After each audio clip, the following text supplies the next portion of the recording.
Mr. Beto O'rourke.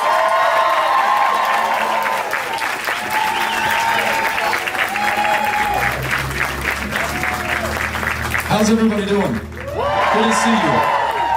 Thank you all so much for being here. Colby, thank you for kicking us off. Great job laying out the case, why we're coming together, and why this moment is so important, and why any of us would spend a perfectly good Tuesday afternoon out in the rain and the cold with one another 8.5 months before a really important election, right?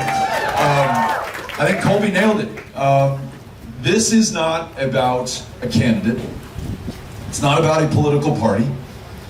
It's not about any one of us individually. It is about all of us in the state of Texas doing all that we can with what we have, where we are right now, to make sure that this state gets on the right track.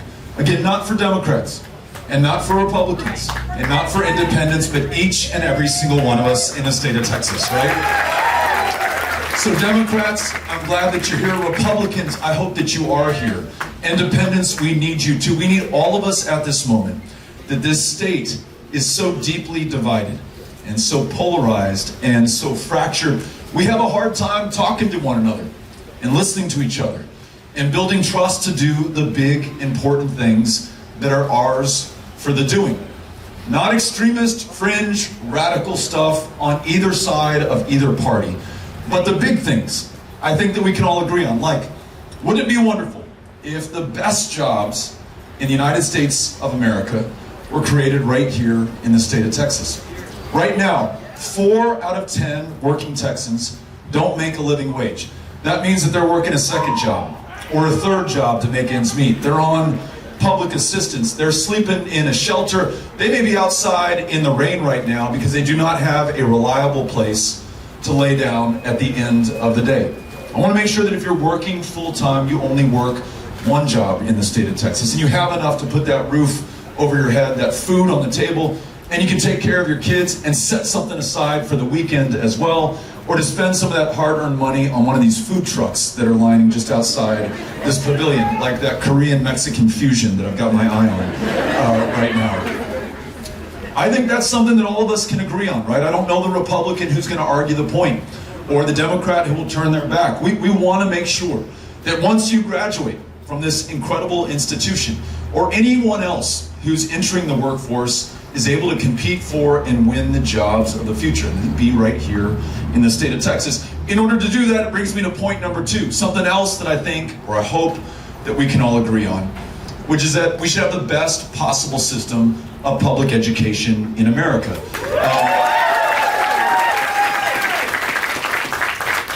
We all want that. It should be ours, and yet it's not. If you compare us to any one of our peer states, California, Florida, North Carolina, Virginia, Illinois, New York, Colorado, they're all on the rise when it comes to pre-K through 12 educational attainment. We have been on the decline, on the slide, every single year that Greg Abbott has been the governor of the state. Check this out. In a 4th grade classroom in the state of Texas right now, 7 out of 10 kids cannot read at grade level. If you're not able to read at grade level in 4th grade, it's a pretty awfully precise predictor of your ability to graduate from high school, to be able to attend Texas A&M, to work one of those living wage jobs that ensures that you can make ends meet and contribute back to your community. It's really hard to get ahead when you are set behind when you are 10 or 9 years old, and you don't fix that problem in 4th grade.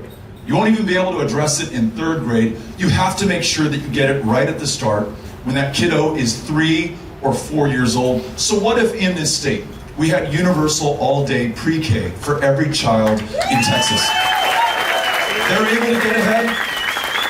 Their parents can now afford childcare. They're able to finish their education, work their job, create more jobs as an entrepreneur, as we have some right out here. In other words, this state does better when everyone has an opportunity. Right now, we lose $9 billion a year from parents who cannot afford childcare and therefore cannot enter the workforce. That's a no-brainer. Y además, and in addition, what if we paid teachers and educators and counselors and librarians and speech language pathologists and nurses, the people who make public education work, enough so that they're not working a second or a third job either. Texas teachers are so damn underpaid when you compare us to any other teacher in any other part of the country. Just to get to average, the Texas teacher is down $7,500 a year. That's on average. And that may be true here in College Station or Bryan or Brazos County, but in other parts of the state, those teachers are underpaid by $10,000, $15,000, $18,000 under just the national average when you go into deep East Texas. That is so wrong, and it makes it so hard to retain those teachers. 1/3 leave the profession within the first 5 years. Get this, 2/3 are now considering leaving the profession this year. I don't know about my math, but 1/3 plus 2/3 means we're not going to have many teachers left at the end of the day if we do not focus on this and get it right. Third idea, what if, like almost every other state in the union, and every state that borders the state of Texas, including Louisiana and Arkansas and Oklahoma, all of whom had Republican governors at the time, we expand Medicaid so that we bring more federal health care dollars into our communities, connect more people with care, ensure that no one is dying of diabetes in the year of our Lord 2022, more than 100 years after they developed insulin. The story I heard is it was developed in Canada by scientists who sold it to the government for $2 Canadian, not wanting to make profits or royalties, just wanting to save lives. And in this year, more than 100 years later, some people out of pocket are paying $1,200, $1,500 to stay alive if they can afford it. I have met people who can't and who will be dead in their 30s unless we do the right thing and take those federal dollars, which by the way are our federal dollars that we have paid in federal income tax over the last 10 years. They're just waiting to come into our communities, hiring more doctors, more nurse practitioners, more mental health care therapists. You all may know this, the largest provider of mental health care services in the state of Texas today is the county jail system. Folks with schizophrenia, bipolar disorder, clinical depression, all too often will get arrested on purpose to go to the one place where they're guaranteed a roof over their head, a bed that they can lay on, maybe some psychotropic medication that will be prescribed to them. How fucked up is that? That we do this to one another in the 9th largest economy on the face of the planet, the wealthiest country the world has ever known. And this is how we treat the most vulnerable among us. Expand Medicaid, take yes for an answer, do the right thing.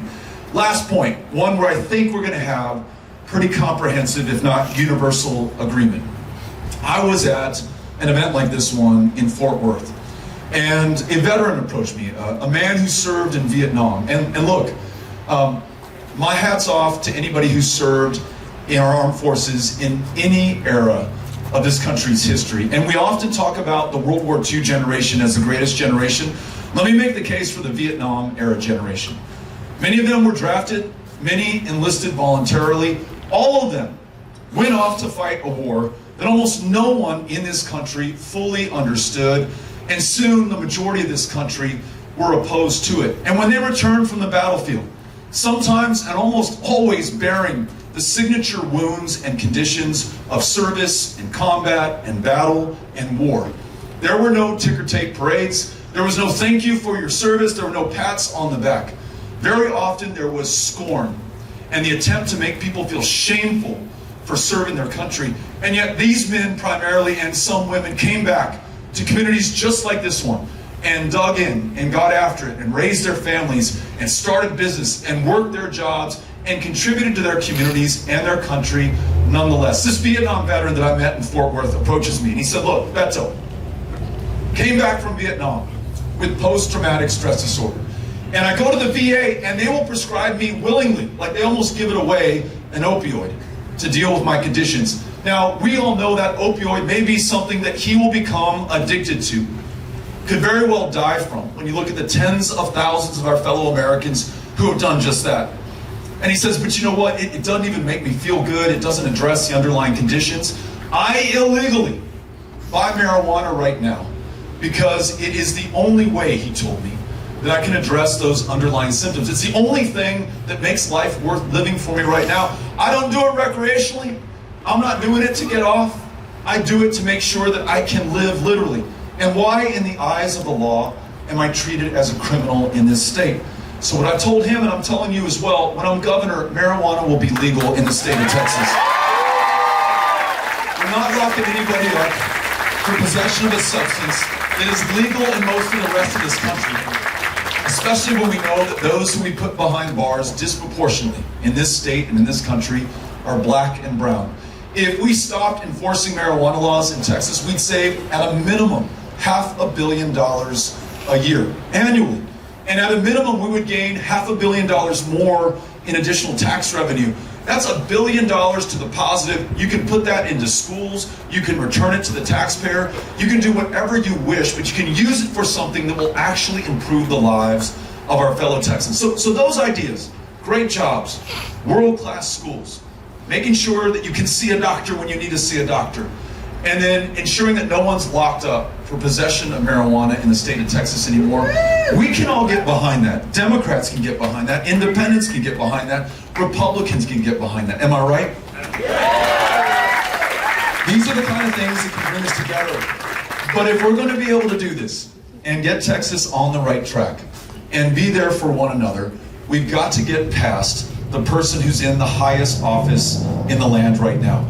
Instead of focusing on any of these things, he's focused on pitting us against one another, tearing us apart, dividing the state. I told you the facts about K through 12 education and the challenges that we face and the ground that we're losing to other peer states. You know, he hasn't addressed any of those issues. Instead, he's trying to decide which middle school kids can play which athletic sports. He's asking teachers to turn parents in who have transgender children and to prosecute them for child abuse and to take not only that child from them and their custody, but any other child in the household. Those are the consequences of the governor's executive action. He is stopping any woman from making her own reproductive health care decisions about her own body, her own health, her own future, and he's putting a $10,000 bounty on the back of any person who assists any woman in doing that. This governor has also turned his back on the members of law enforcement, police officers, sheriff's deputies. More of them are gunned down in this state than in any other state in the union. And that's why they begged him, Governor Abbott, please do not sign this bill that will allow any Texan to carry a firearm loaded in public without a background check, without any vetting, without any training whatsoever. They reminded him that over the last 5 years, 35,000 people have been denied a license to carry a firearm because we deem them too dangerous to themselves or to the people in their lives to be able to do that. Every one of them now can carry a gun and probably is, and the tens of thousands more who knew better than to ever apply because they wouldn't have passed the background check, they're free to walk around armed and loaded as well. Ladies and gentlemen, we have 4 of the worst mass shootings in U.S. history in just the last 5 years, just in this state. In my hometown of El Paso, Texas, 23 people were slaughtered in a matter of minutes by a guy who drove down listening to Governor Abbott warning of invasion, saying you must take matters into your own hands and defend yourself against these Mexicans and immigrants who are coming over to take over this country. How can we allow this to continue to happen? Why are we even talking about it right now and fighting over this when there's so many big things that we can come together to do? That's where you and I come into the picture. This situation is not going to fix itself. It's going to take each and every single one of us doing all we can right now. For those of you who joined me in 2018, and in fact, I think the last time I was in College Station, Cynthia can correct me if I'm wrong, we were under this pavilion, and it was raining and cold just like it was today, so it's my fault, I'm sorry. But the people who came together produced something absolutely transformational in the state of Texas. Look, we didn't beat Ted Cruz, and for that I am deeply sorry. Every time I see that guy's face on TV, I'm reminded of that moment. We got awfully close, but here's what we did do that's pretty exciting. There were 12 new Democratic state reps elected in 2018, replacing 12 Republican state reps. 2 new Democrats elected to Congress replacing Republicans and changing control of that institution from Republican majority to Democratic majority. You had judges and county commissioners and criminal court appeals justices elected all over the state, and it's because we transformed, added to the electorate. We had the largest turnout in a Texas midterm election since 1970, 2 years before I was born. And here's the kicker, and this is where the credit is given, because this is where the credit is due. Within our campaign, there were some who said, don't ever go to College Station or Texas A&M. Oh, no. Don't go to Paul Quinn College in Dallas. Don't go to the University of Texas at El Paso. Young people do not vote. They talk a good game. They're excited about things. They'll post stuff on social media. But when the call comes, you're going to find them wanting. We said, you know what? Maybe young people aren't voting because no one's showing up on these college campuses, having the conversation with them, listening to them, and including their ideas and reflecting them in the campaign. We did that. We made that choice, and we showed up here, Cynthia, I don't know if it was 3 or 4 times over the course of that 2018 campaign. And here's what we all did together. Young voter turnout in 2018 was up 504% from 2014. If we do that again, if all of us do what we can with what we have right now and produce those kinds of results, I will be the governor of the state of Texas come January 2023. So, if you have not already, we are so happy to sign you up to become a volunteer, to do the important work that wins elections. It is not going to be on social media. As much as we all love that and are distracted by it, it's not going to win us any votes.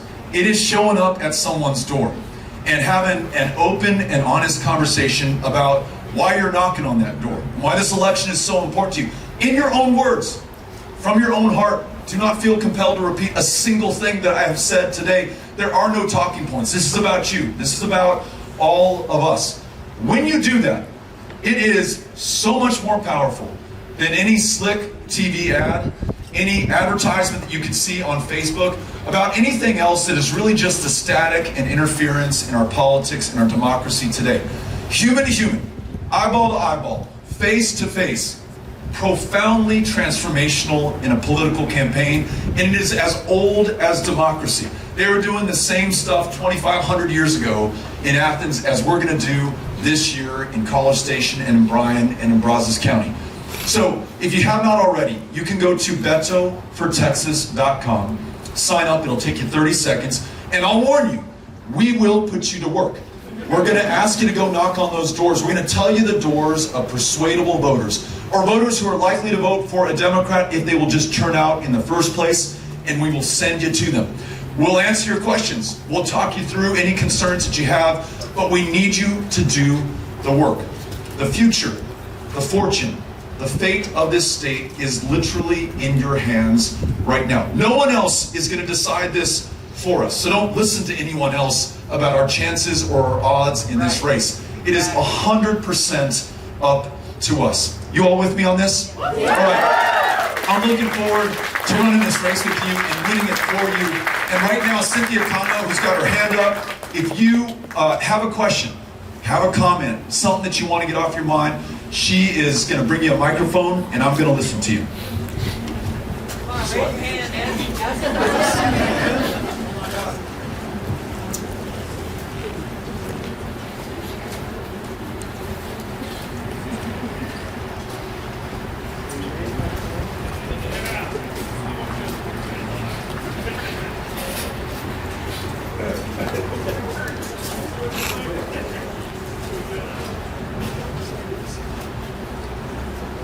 It is such an honor, and only for you would I come out in these kind of conditions.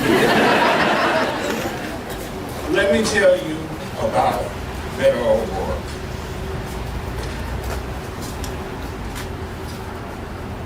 First of all, today, only for you, because the most that I've seen of you today has been your behind. All of you, I'm sorry. Only you. You're wearing Levi's, right? Yes, sir.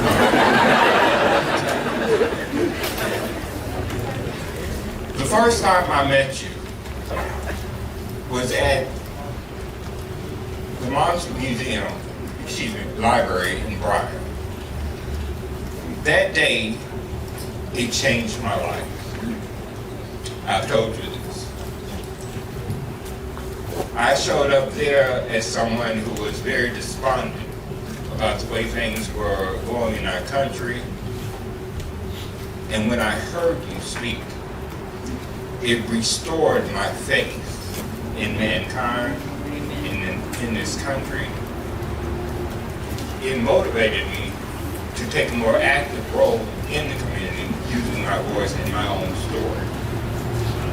I want everyone to look around here today at the crowd that's assembled. This is what Texas looks like.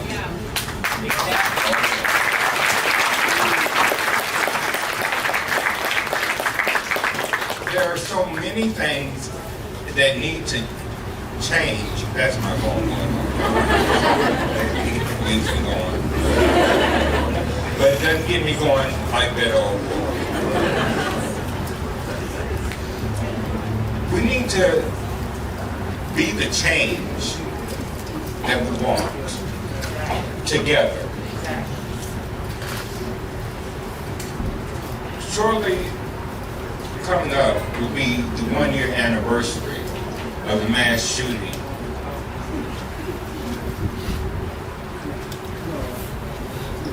that happened right here.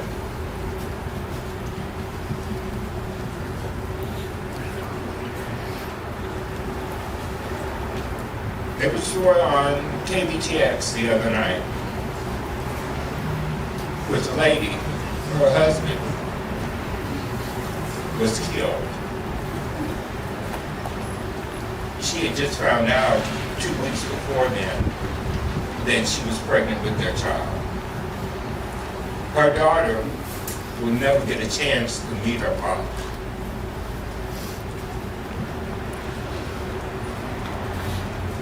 I've seen ads, political ads, decrying illegals committing all these crimes. That there's such a danger from people coming across the border. I don't feel any danger from people seeking a better life. I feel a danger from all the guns that are on our streets. They're not coming from Mexico. Shortly before I met you that first time, after the presidential election, the previous form I got. One morning I got up right after that election, and I was on my front porch, and I saw there were these Latino ladies that were walking down the street on their way to work.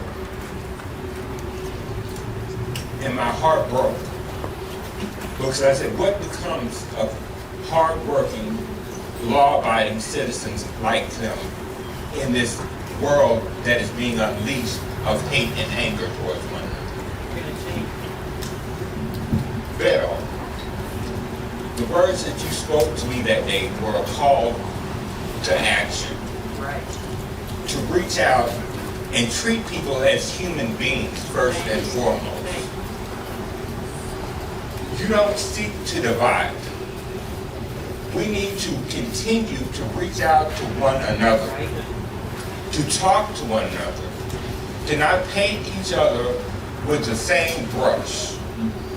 The only way that we're going to bring about change is to be the change. Gun violence, to me, is the biggest threat that we have.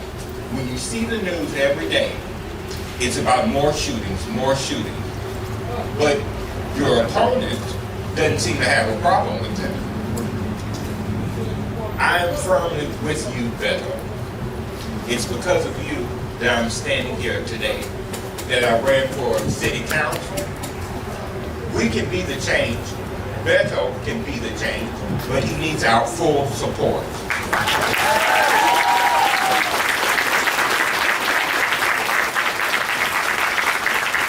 That was really good. And I'll tell you, just one quick thing to add to this. I think all of us after or during, because we're still in the midst of it, COVID, 80,000 people who've lost their lives. There's a good chance everyone here knows someone or is related to somebody, not only who had COVID, but maybe succumbed to that. The challenges with gun violence right here in this community, the attacks on our democracy. I mean, the list goes on, and you can be tempted to despair and just say, you know what, I give up. Not a whole bunch that I can do, and I'm just going to have to bear it. But what I just heard you say is that the best antidote to that temptation is action. If you are out there and you're doing something about it, if you are the change, if you're knocking on that door, if you're coming out to this event right now, if you're doing your part, your conscience is not only clear, you're engaged, and you might find a smile on your face as you're walking down that sidewalk and about to knock the next door. You are doing something. It is not happening to you, you are happening to it. That's the way that we need to be. So in addition to your effort and your action helping us to win, it's also going to be really good for our state of mind, for our happiness, and for our ability to just personally overcome these challenges. So thank you for sharing that testimony and what it meant to you personally. I feel the exact same way about meeting you in Bryan, Texas. The first time, it changed my life as well. And that's the beauty of this campaign. Everyone, and I mean everyone, is welcome. Everyone needs to be a part of this. And when we talk to those voters out there, we don't judge. I don't care who you voted for in the last election. Unimportant to me. The party affiliation next to your name, how you pray, who you love, what country your family originally came from, how many generations you have in Texas. No me importa. The only thing that matters is that you're here and we have a chance to be together now. Thank you. Hello. Hey there. It's a great honor to see you again. It's a great honor to see you again, and I'm not sure if you remember me, right? I asked you a question during your Zoom call. Yes. When we were doing the Power by People. Yes. Yes. Right. So, a little about myself. I am a dreamer. Not a citizen. I've been in this country for a whopping 23 years. I'm 24. I got politically motivated in 2016, but I didn't talk about it because I was afraid of my immigration status. I was afraid of people, what they could say to me, what could have been done to me. But now, during 2018, I got really motivated thanks to your political campaign. I was not silent in 2018, I was not silent in 2020, and I'm not going to be silent in 2022.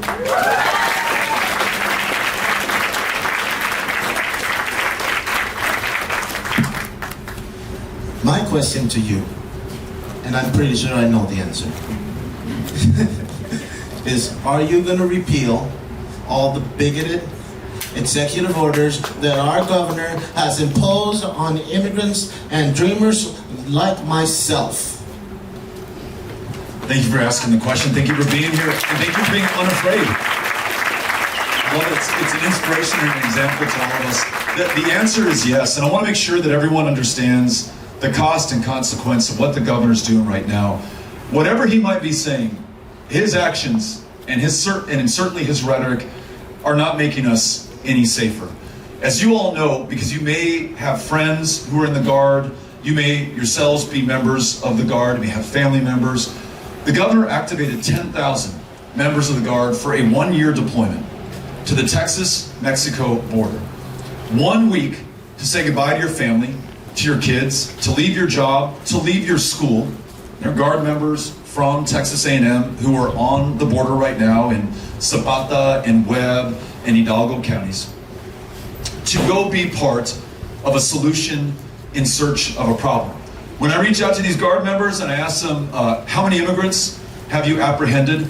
The answer is not only zero, but it's zero in terms of the number of immigrants that they've seen trying to cross into the United States of America. 4 members of the Guard, tragically, have taken their lives since this deployment began.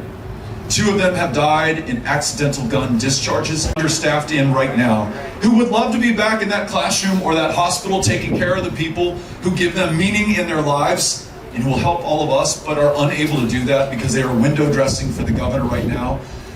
To your point about the consequences, I mentioned that El Paso shooting. Days before, the governor sends out a mailer to the state of Texas talking about immigrants, saying, we must defend ourselves, in all caps. Take matters into your own hands. Well, what the hell does that mean? For a guy in Allen, Texas who drove 600 miles to El Paso, that means put that AK-47 in the trunk and go into that Walmart and repel that invasion. He literally posted something on one of the social media platforms, his manifesto for why he was about to kill 23 people. And he said, I came to repel the invasion of Hispanics who are taking over this country. So we've got to talk about things in factual, truthful, honest terms.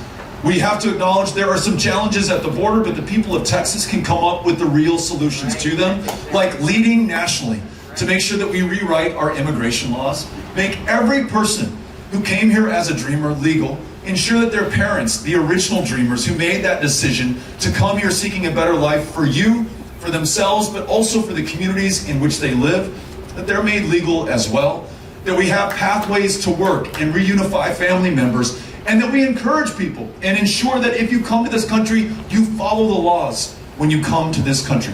I know that we can do all of that without scaring people, frightening folks, using scaremongering tactics to demonize and vilify and endanger the lives of our fellow Texans. I know it because I live in El Paso, Texas, a city of immigrants that is one of, if not the safest cities in the United States of America, and that is not in spite of, but because we are a city of immigrants and because we are connected to Mexico. I see that as a source of our greatest strength. Thank you for being here today, for having the courage of your convictions. We're with you. Thank you so much for being here today. My name is Kim McPo, and I live here in Bryan, Texas. A little over a year ago, we were huddled in our living room. It was a little colder than it is today. And we were wondering, when is our power going to go out? Can you talk about how you're going to fix the grid when you become governor? Thank you so much for asking this question. It was hard for you, hard for me, hard for all of us to understand how in the energy capital of the world, and that's not a boast or an exaggeration, it is the truth, that we couldn't keep the power on, or the lights on, or the heat on, or the water flowing when the temperature began to drop last February. And our junior senator happened to be at the Ritz-Carlton in Cancun while that was happening. Someone just reminded us, that's right. Our governor, the hero that he was, went on to one of the cable TV shows to blame the Green New Deal and windmills for what was happening. Literally as people were freezing to death in their homes. I mentioned veterans earlier, one of those great Vietnam-era veterans who was unable to charge his oxygen tank because he had no power in his home, took it out to his truck, where they found him dead of hypothermia in this state. More than 700 people lost their lives. 11-year-old boy who froze to death under the blankets because there weren't enough of them to keep him warm. A young daughter who died next to her mother of carbon monoxide inhalation because they were trying to stay warm in the garage. People literally burned to death, starting fires in their apartments because they would have frozen to death otherwise. That was not an act of God. It was not due to Mother Nature. These were the decisions that the people in the highest positions of power and public trust made in the state of Texas. They were warned before February that we had vulnerabilities in the grid, that we needed to weatherize and winterize the gas supply, because folks, it literally froze at the wellhead and we couldn't get it to the electricity utilities and the generators that could spin off the power that we needed to keep our homes warm. We were warned about that as far back as 2011. The governor did nothing.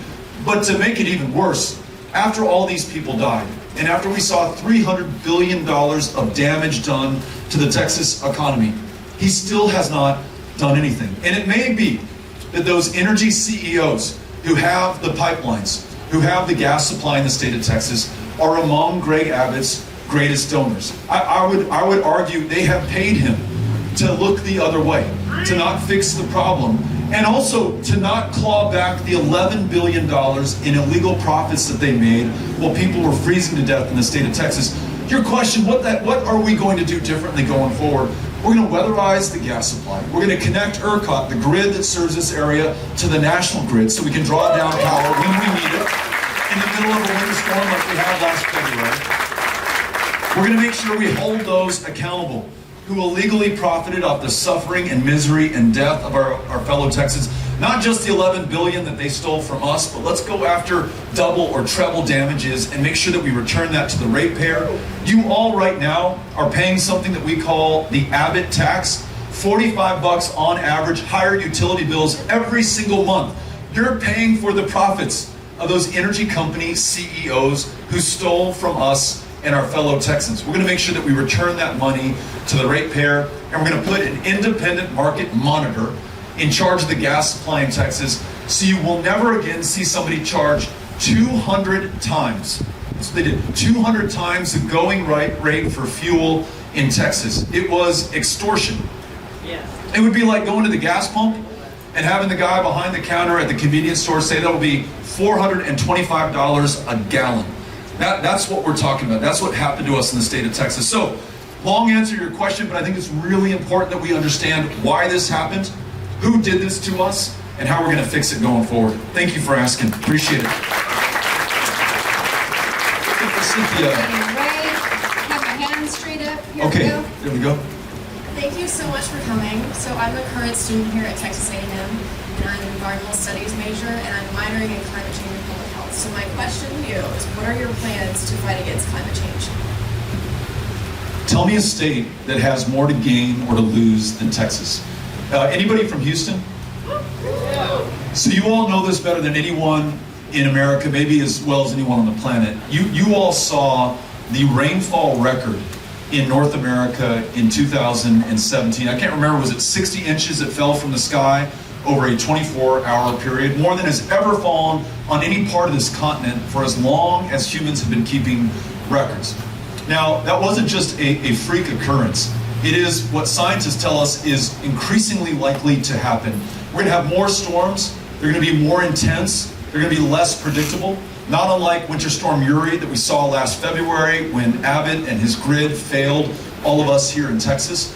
So we're paying the price right now in lives lost, in property damage that we have to pay for, in economic opportunity that is going to other places of the country. So we have a vested interest in leading on this. And I say this for anyone who is still laboring under the illusion that we only care about the polar bears who are floating on those ice shelves out in the North Atlantic. I care about them too, but I care about you even more, and I want to make sure that you're okay. So here's what we do. I mentioned that we're the energy capital of the world right now. By and large, that is thanks to oil and gas, and the innovators and the entrepreneurs and the workers who have not only given us pride of place, but secured our energy independence from the rest of the world, right? No more wars in the Middle East to go secure our supply lines. Let's find them right here in Texas. I love that, and I'm proud of it. But what if we could add to that? We right now lead the country in the production of wind energy, as I'm sure that you know. Fastest growing job in America right now, wind energy technician. I think second fastest growing job, solar energy technician. We should be leading the country in solar. Well, let's add geothermal. Let's add hydrogen. Let's add the technologies around battery storage so that when we've generated the energy from the turbines or from the solar panels, but the sun is no longer shining, the wind is no longer blowing, we can distribute that out on the grid like we would have liked in last February's winter storm. Those are jobs that we are creating. That's economic investment and the attraction of capital, which we badly need in the state of Texas. And it allows us to take the lead in confronting climate change before it is too late. I want us to continue to be the energy leader in America, frankly, for the world.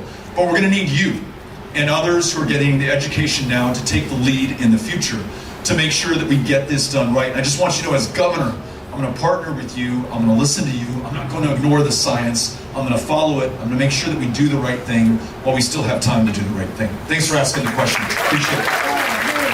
Yes, Ms. Connor. Hi, I'm Roy Flores, and my wife and I were watching TV the other night, and it had about women's birth control. And about 5-10 minutes afterwards, all of it was disclaimers. Now, when are we going to stop talking about the after effects of unwanted pregnancies and start talking about the cause, which is the male. Only a male can plant his seed. Now, we need to talk about the cause. There shouldn't be any reason why there isn't a male birth control other than condoms. Now, quite frankly, I understand the pharmaceutical company keeps women scared about an unwanted pregnancy because it's a multi-billion-dollar business. We have to put a stop to this. We have to have the males become responsible young men. And it's time. Because we can't play this game anymore of talking about the after effects. We need to talk about the cause. Thank you for being here. Appreciate you saying that. You know, I'll tell you, over the last 10 years, there's a lot of attention been given, as is right, to SB 8 and this ban on abortion and reproductive health care freedom and the bounty placed on anyone who assists any woman. But this fight, this attack on reproductive choice and the responsibilities and decisions that all of us, men and women, must make going forward, has been going on for a decade in the state of Texas. You have seen one Planned Parenthood or reproductive health care clinic after another close, and not only does it make it harder for a woman to be able to access her constitutional right to an abortion, but it has made us the epicenter of a maternal mortality crisis because you cannot get a cervical cancer screening in some communities. You can't see a reproductive health care specialist. You can't see a doctor of any kind in one of the least insured state in the country. And then to the gentleman's point, to Mr. Flotus's point, you are also seeing a state that has now become the leader in the nation in the level of teen pregnancy. We now lead America in repeat teen pregnancy. We are literally not having these fundamental conversations that you just began with all of us, with our kids, with our folks in our community. And if you can't have it at home, if you can't have it at school, there's no longer a clinic or a specialist with whom you can have that conversation now. So I appreciate you saying that and broadening the conversation on reproductive health care. Thank you. Okay, behind you. Yes. Hello, I'm Trey Watson. I represent the Bass Valley African American Museum. If you haven't been, please go. I also represent the Democrats and BCS. If you don't have an organization join, please look forward to joining ours. I am a fourth generation College Station resident. Now I have a question on what is your stance on gentrification and how can you actually fix that? Because living in College Station right now, the prices are just going up and they're basically pushing minorities outside. So most minorities only look forward to living in Bryan or going all the way to Houston to move. So I was wondering what's your answer on that? Same in Dallas too. Someone saying same in Dallas too. The question was about gentrification and people who've lived in a given neighborhood for a long time, maybe for generations, now not being able to afford to stay in that neighborhood. We hear about it happening in College Station. We know that it happens in Dallas. It is happening all over the state of Texas right now. And it's one of those things that's either going to happen to us or we're going to have some agency in the matter and do something about it. So a focus on the affordability of housing and respect for those who have literally built the neighborhoods and communities that have now become so attractive to folks who are moving in from the outside, protecting their cost of living against rising property taxes or home valuations, and complementing what's being done at the local city council level, maybe with the county commissioners or the school board at the state level, literally being a partner to protect homeowners and renters in some cases to make sure that they can stay in their homes, because that's what made that neighborhood attractive in the first place. You lose the folks who built it, you're going to lose what is magic about it. It also happens to be an injustice, right? In folks who are working so hard right now, not just to build up that neighborhood, but to contribute to their community. We've got to make sure that they can stay there. So on housing policies, on underlying workforce and job opportunity policies that are absolutely connected to this, where we invest state dollars, I'd love to be a partner to you and others who are working in this community. And I'd also like to take you up on your offer to visit the museum. I have not been yet, and I'd love to do that. So thank you for raising this issue. It's really important for us, Texas. Thank you. We're back to the other side. Here we go. Howdy, I'm Michael Colonsu. I'm a communications student here at Texas A&M. And my question to you is because prior to the pandemic, we already had a mental health crisis, and now the pandemic has amplified it. So what are you going to do to help Texans provide more mental health services? Thank you for the question. The question, for those who didn't hear it, Before the pandemic, we had a challenge in mental health care access. During and now after the pandemic, it is certainly even worse. We're hearing stories from public middle school teachers who are talking about, Beto, the STAR test is not my top priority right now. I'm literally trying to keep my students alive. The attempts on students' own lives, the suicidal ideation, the level of depression and anxiety, which we can all understand. You may have lost your grandparent. Your folks might have lost their job.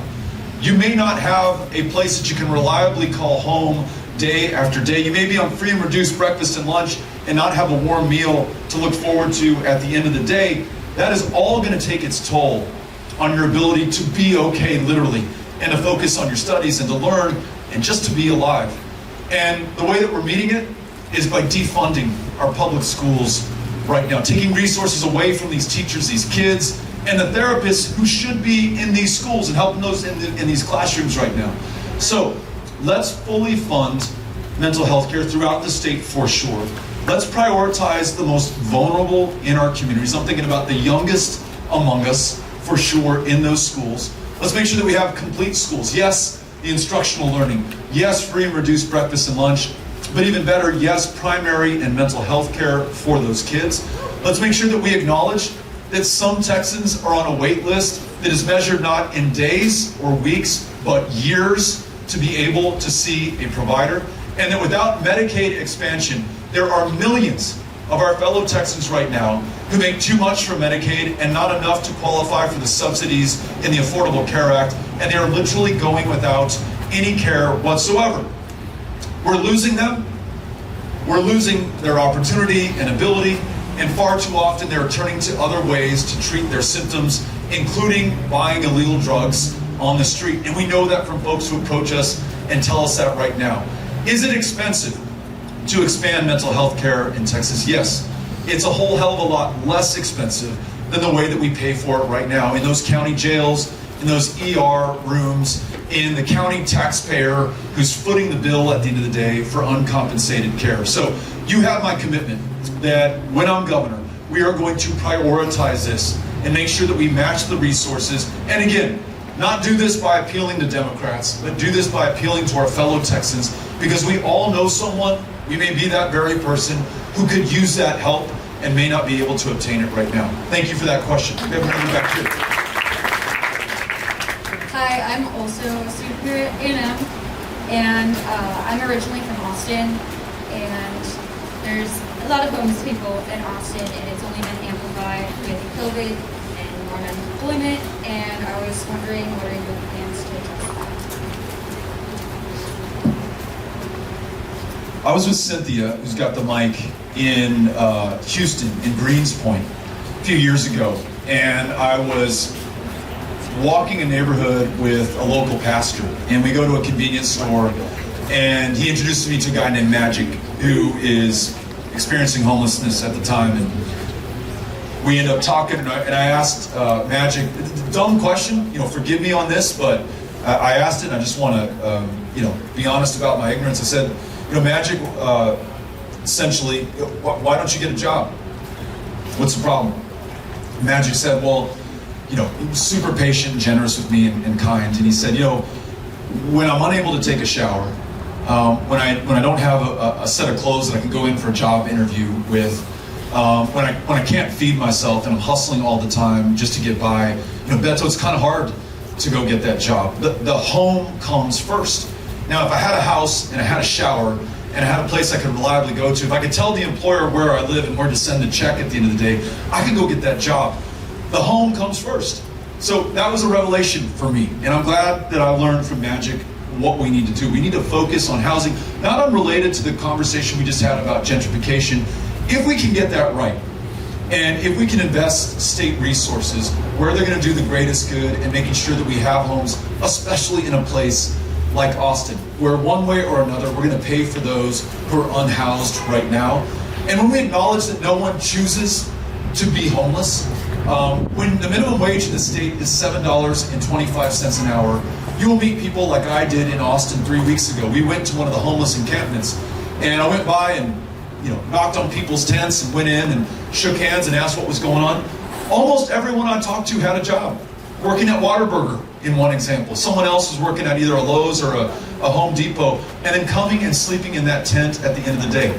The minimum wage cannot stay $7.25 an hour. We cannot fail to allow for time off when you want to take care of a family member or have a kid or be there with a dying parent. Do that right now. You're going to lose your job in order to do those things far too often. So addressing those fundamentals of our economy. I mentioned earlier, I want the best jobs in America created right here. They have to pay. We have to ensure that they pay. We've got to be able to protect the workers who work them. So if we do that, I think we go a long way towards addressing that problem, as well as building and encouraging and incentivizing more housing throughout our communities, especially in places like Austin and here in College Station. Thanks for the question. Okay, to your left. There you go.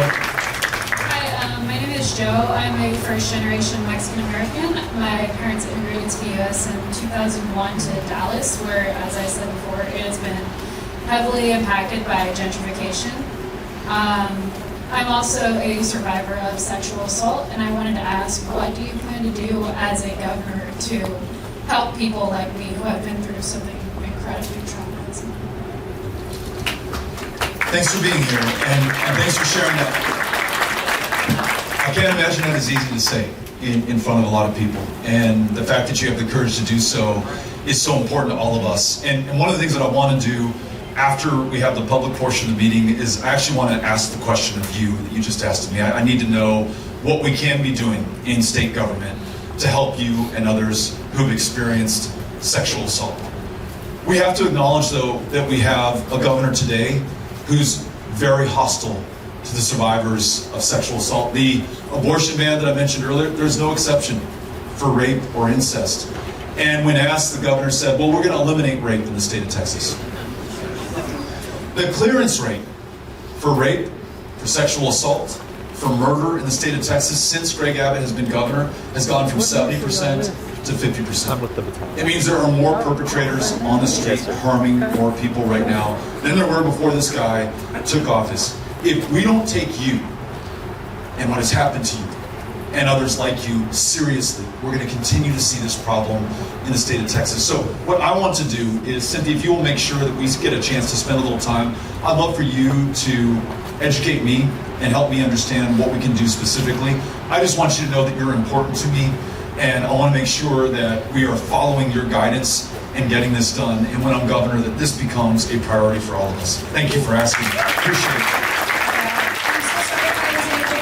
Questions. I know I still see some hands up, but this is going to be our last question. No pressure. No pressure. Gosh, how lucky to be the last one.